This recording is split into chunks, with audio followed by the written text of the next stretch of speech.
Gilmore Girls and the dress code of Chilton. Why did Roy always wear tights when all the other girls wore socks? Instead of always, we're going to change that word to often. Alexis would often wear tights when all the rest of the girls were wearing knee socks. Let's talk about it. First, we're going to talk about the dress code of Chilton, and I probably will ramble, so please forgive me. The dress code for Chilton is as follows.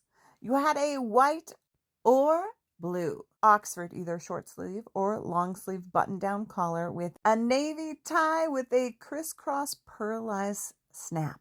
Over that, they could wear a cardigan or a v-neck sweater vest in either navy or gray. Remember the blazer that Paris wore? Well, we only had 3 of those. Correction, there were 4 of them. Roy had 2 and Paris had 2. So anytime you saw anyone else wearing that blazer, it's because they were wearing one of the principal's jackets. Occasionally, we'd throw it on a background person just to make it look like there were more of them, but we didn't really have any. They made that blazer special for the show. It was not an item that you could just buy. Let's talk about the skirt. You know that they still make this skirt. It's called Rampart Plaid, and you can still buy it today. The girls could either wear navy or gray cable knit knee socks or opaque navy or black tights. During the first few episodes of every season, we would be shooting fall, which just so happened to be filming in the middle of summer. Even though it was really hot outside, it was really cold on stage because they had the AC pumping. But because it was the warmer months, we would make Alexis wear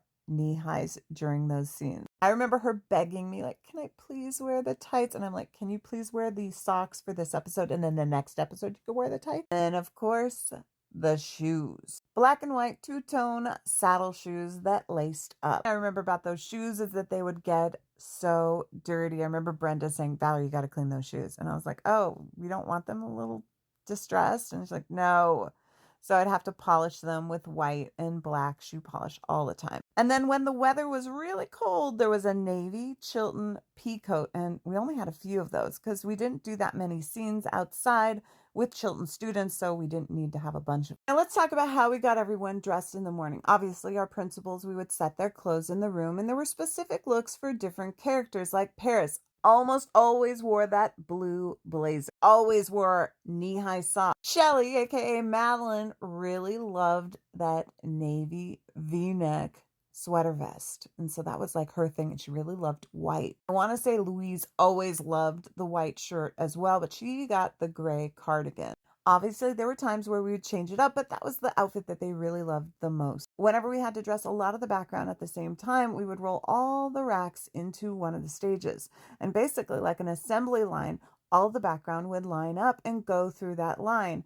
There was a rack of skirts, a rack of pants, a rack of blazers, a rack of sweaters, a rack of socks, ties, and anything that they had to put on their body. In the bins, there would be shoes. So by the time they got to the end of the line, they would pick out what shoes they were going to wear. We had a wide size range of clothing that could fit pretty much any body. But if they sent too many people that were the same exact size, we would be limited on how many people we could get dressed in that outfit. The skirts were all hemmed to different lengths.